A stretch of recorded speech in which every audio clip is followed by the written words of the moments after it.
Cool. So I'm sure a lot of you saw this on the program and like, what the heck is this guy going to talk about? And what's Gestalt? What's visual search on maps? And you'd probably be right because we were never taught this as geographers, GIS folks. But I think it's extremely important. And why is it important? If this video actually worked, what you would see is a guy and he's changing the time of day. And we can see what he was trying to do on this bottom right image, which I put there just in case the video didn't work. But he was changing the time of day because he wanted to highlight these shadows that you see on the bottom image, and the shadows in between where the trees and the valleys are. And that boundary between them was really purposely done because he was trying to identify habitats for Bigfoot, and I think it was Michigan. And this is really important citizen science. And how do we help these people find habitats for Bigfoot? Because this is really important habitat work. Let's see if we can get it to go. So before I dive into kind of the science and bore you with all kinds of geeky psychology science stuff, I want to talk about 4 things that I think are crucial about maps. I'm not going to read them word for word, but the important one, yeah, sorry about that. And one of the most important things here is that most maps involve the map reader to performing some kind of task, and it's usually looking for a specific object or thing on your map, whatever that is. With the presentation we just saw, it was about finding parks, right? So everything has this kind of task that the map reader is asked to do. When we do this and we are making these maps, one thing that I feel strongly about is that as map designers, which we all are map designers, whether we realize it or not, is rely too much on our experience and intuition.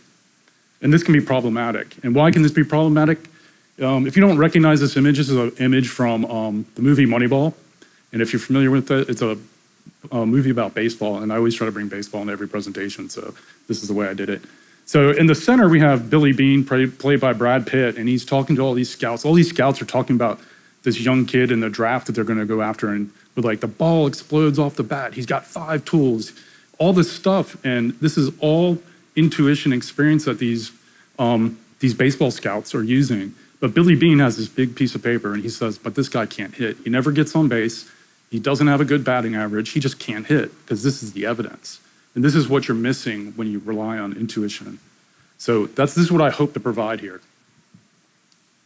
So what can be done? So something that I discovered along the way, this was part of my master's thesis, was talking to a professor that I was friends with who was a cognitive psychologist. He started talking about, this sounds like visual search issues. This sounds like some Gestalt principles playing in. I had no idea what those were. No one ever told me what any of this was. And I'm sure most of you are still like, what is this, right? And it's shocking that why aren't these psychologists talking to us as GIS folks? Because this is the evidence we need to help Billy Beane, to help us. So let's dive into visual search. Now I could give you this American psychologist definition, and that's kind of boring and it's a lot of bumbo.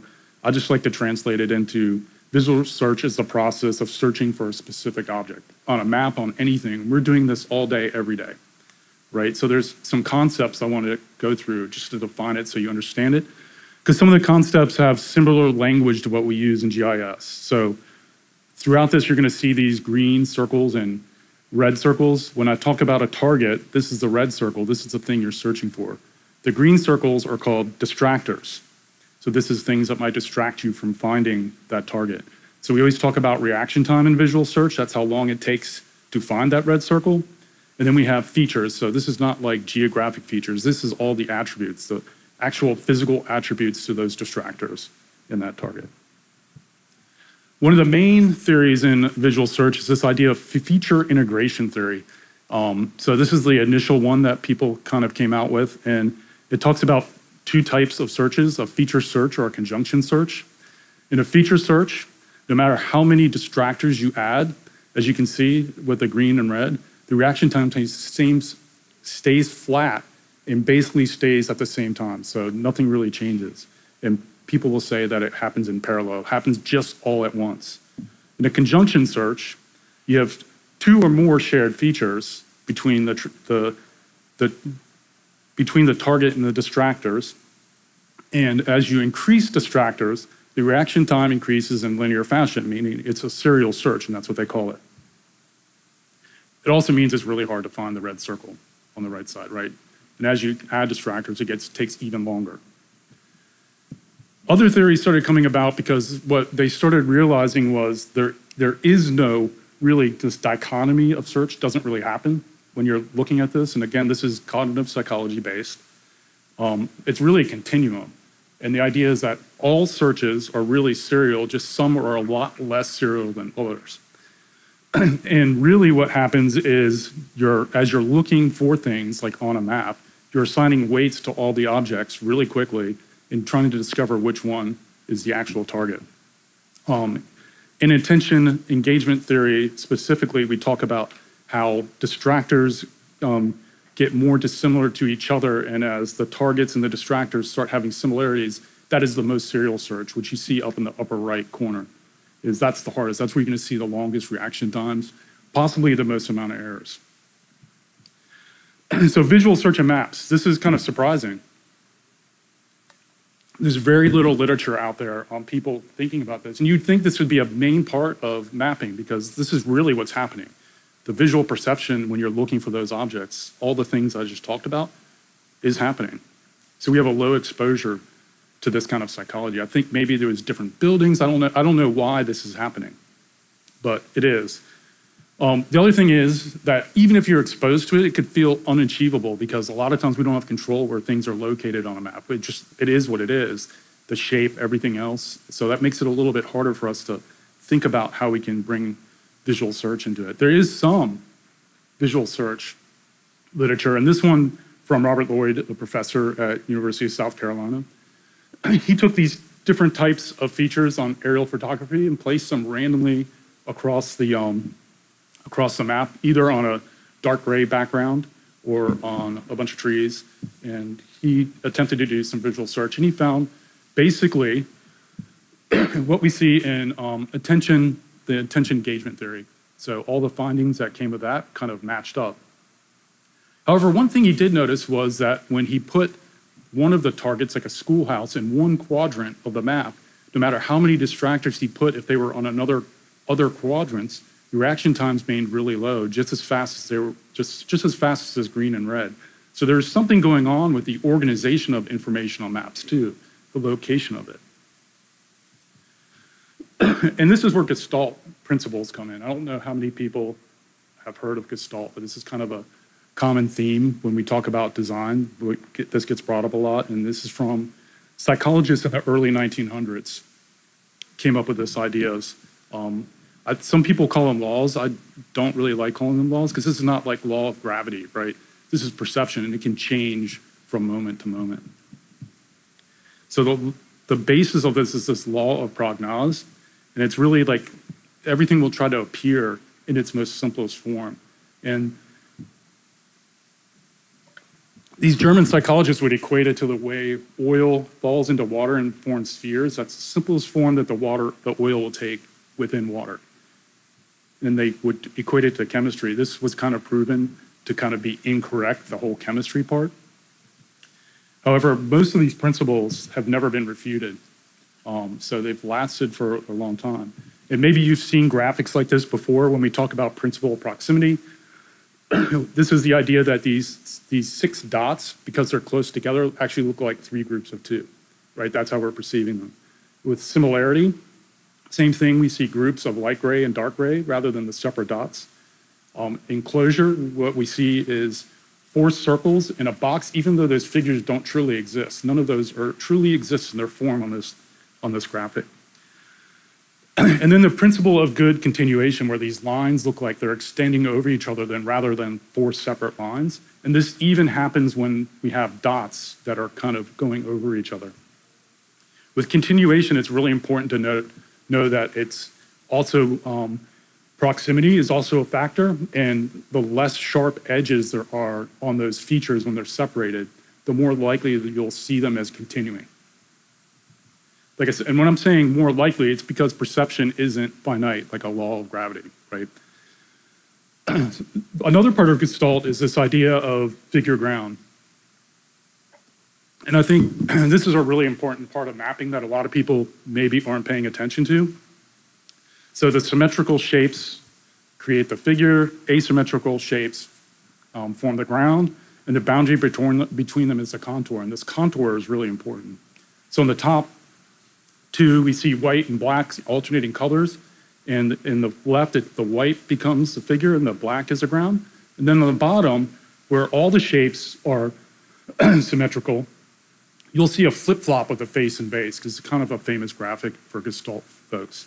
So you're probably seeing that right now, flipping back and forth between the face and the base. And this can happen on your maps too, by the way, and this is where people start getting confused. So again, I talked about this explanatory power. None of them have been refuted. The only empirical evidence is for proximity and continuation. There is some empirical evidence that those truly exist, and there's actual numbers behind that. Most surprisingly, there is no literature on Gestalt theory and principles in mapping. I don't understand this. It's confusing. When you do see it, they'll say Gestalt principles are important. They don't even talk about it, right? So I'm sure, how many of you even have heard of Gestalt principles? Yeah, it's like a couple, right? So it's interesting. So, but we come back to attention, the visual attention engagement theory, and here this breaks what the attention theory says, right? I have the exact same number of distractors in the same target, but one, I don't need an experiment to know that it's going to be very quick for that one on the right for you to find it. And it's because of the organization, it's because of the boundary between the distractors and that target that you're able to see it very quickly. So how do we help these folks identify Bigfoot habitats better, right? So that's the question, right? I just offered you some intuition and experience, but what's the evidence? So here's where the experiment comes in. So I devised an experiment where I took basically two targets. Yes, there's a third target because you have to have a controlling condition of no target, but I'm calling it two. Some distractors that I create, and I tried to mimic what you would see maybe in noise on doing some raster analysis, so clouds, other kinds of noise. And then of course base maps, because all maps need base maps, and base maps can and are likely to cause the same effect as a distractor. So my two targets, I have one that I define as Gestalt, good Gestalt, and one that I say is less Gestalt. And I do this by continuation, and this target mimics a tornado track. The less Gestalt has more sharp edges and they're further apart, and I did measure that, so there's some truth to that if anyone is wondering. I have a whole set of distractors. I have this kind of random noise. And then I have all these clustered targets that kind of look like cloud cover that you would see if you're doing any kind of raster analysis. And also I want to kind of interfere a little bit with my target. And then of course this distractor-ish, and this is a word I made up so it's hard to say. And this is really important. I think as far as mapping, it's really hard to measure how much of a distractor or how many distractors you have on a base map because it's kind of a solid feel. It's not the same as a distractor where I can count the number of dots or the percentage of dots, but it's still important. So we'll see how this affects it. So real quick, interesting numbers. I had about 300 participants do this. Maybe some of you in here did it. There was 210, completed half of it, and I collected 116,000 conditions, and I had to create 167,000 maps in order to create all the conditions. So my hypotheses were just exactly attention engagement theory, other than the first one, which says that the less Gestalt target will have higher RTs or reaction times over the Gestalt target. And this is really the most important part because I wanted to see if Gestalt has an effect on visual search, which I already think it does from some of the images I might have shown you. And so starting to look at the results, and every result here, the blue is always going to be the Gestalt target, the orange is the less Gestalt target, and the green is no target. So what you're saying is statistically significant differences in the reaction times of the Gestalt over the less Gestalt target, except for in the conditions where it's all, which really gives you just a solid background. Which is not surprising. So kind of the first theory is right that I had. When I took those clustered background distractors Same thing was happening. What's more important here is really start focusing on how the streets in the imagery base maps, their fastest reaction times were the slowest on all the others. Also notice that the less Gestalt has a more linear, it's trending up than the Gestalt target, which is indicating a more serial search, which it's harder, right? So the first part of my hypothesis, it's proven true. All these differences are statistically significant. So if whatever your target is following Gestalt principles, people are going to be able to find that target quicker. Reaction times are fastest when targets are most unlike distractors. Again, that's true. You can see here. And start focusing in on all these images, the contour between the targets and the distractors and how easy it is to see it, because this is crucially important for having people find whatever thing it is on your map you're trying to help them find. Reaction time will increase when the similarity between the targets and the distractors increase. Again, you can start seeing that, and as that less Gestalt, and that's always up there on the right side, that boundary starts getting harder, so it's getting more difficult to see that, and the reaction times went up every time with that. And as we get to the slowest, as you can see, like on the bottom right there, it's almost impossible to see it, and that's where the reaction times were actually the longest of all. So one question I always had through this is it the base map? And it is. You can see these two. One is the dark base map, one is the streets base map. So that streets base map started to look more like the target, where it almost becomes invisible. And in fact, that particular map in the bottom right was the longest reaction times of all. Again, it's all about the contour. So one thing here is this is the same map, and the only thing I've manipulated is the location of the target. And on the bottoms, it's a little bit higher. So on that bottom right, that particular map in general was the hardest one of all. And because that contour is almost invisible, right? So these are really important. And when I'm seeing this from the experiment, I'm really shocked that this is not taught as part of GIS, because it really should be. And I want everybody to start considering thinking about this, and there's different things. So recommendations, right? I just showed you a bunch of really nerdy, geeky, in-depth psychology stuff, but I want to give you some takeaways. Like, what can you do about this, right? Because some things are not in our control, right? So anything you can do to improve that figure ground, especially that separation, that contour of whatever feature or thing people are going to search in your maps, make sure that it's clearly visible. If it's not going to be, people are really going to struggle to find it. Another thing I didn't point out is all the maps with no target, they also took a lot of time. So make sure your map also doesn't start with nothing on it. Like if you have parks or anything else, make sure that something is started on it. Don't leave your map empty. Please, I have other research that talks about that too. Targets that follow Gestalt principles are going to reduce the reaction times too, and accuracy. And there's all kinds of things you can do. You can make bigger borders, other things to kind of reduce those sharp edges and make things look like they're closer together, make things look like they're grouped. That will help immensely. Anything you can do to do that. Another thing, and this I think may be the most important takeaway, when you're talking about starting your map off, always try to start it off with a base map that's a solid color that is most dissimilar from whatever target you're looking to find at, like dark gray, black, blue if it's another color, whatever your target is, make sure you use that. Then allow the user to switch the base map when they need to orient themselves with streets or something like that. Don't start it off with streets. Don't start it off with imagery, even if they're talking about they really need that. They don't if they want to be able to find stuff quickly. And another reason is on this bottom graph in the bottom right is what you can see with the less Gestalt target in the streets and imagery, the accuracy dropped in significant ways, below 90%. So most visual search tasks in psychology, it's always over 92% accuracy. But what we're seeing with something that's less Gestalt, and you're adding streets and imagery to that map, at least in this experiment, that we're dropping to like 85% accuracy. So it's really affecting accuracy. Like people aren't finding it.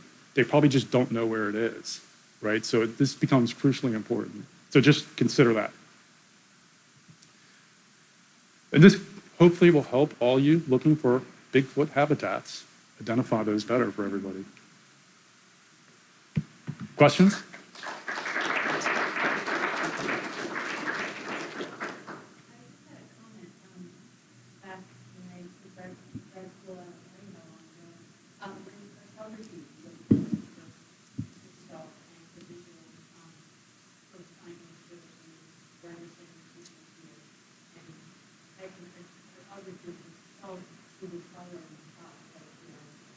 So it may just be that it just hasn't come over.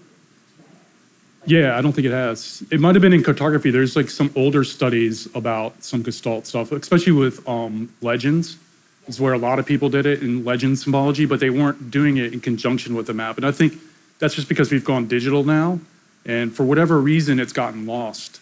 I wish there was more work on that, especially with the visual search. I think the combination of the two is really important. Could you repeat that? I have not identified Bigfoot yet, unfortunately. But I'll challenge you, maybe that's a good thing for someone here to do.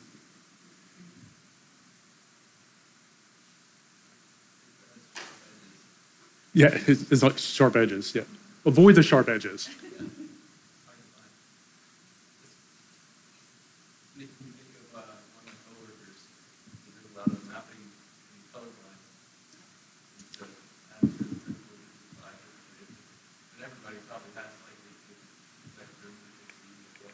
Exactly, and that's the problem with perception. It's not the same. It's not like the law of gravity. It's always changing. And speaking of colorblind, one of the things that all the color schemes I use were colorblind safe. And I specifically went in and tried to find, it's like, what, 15% of the population has some kind of colorblind effectiveness. And I didn't see a difference in any data that came close to 15%. So I'm assuming then that the colorblind safe color palettes that I used were correct.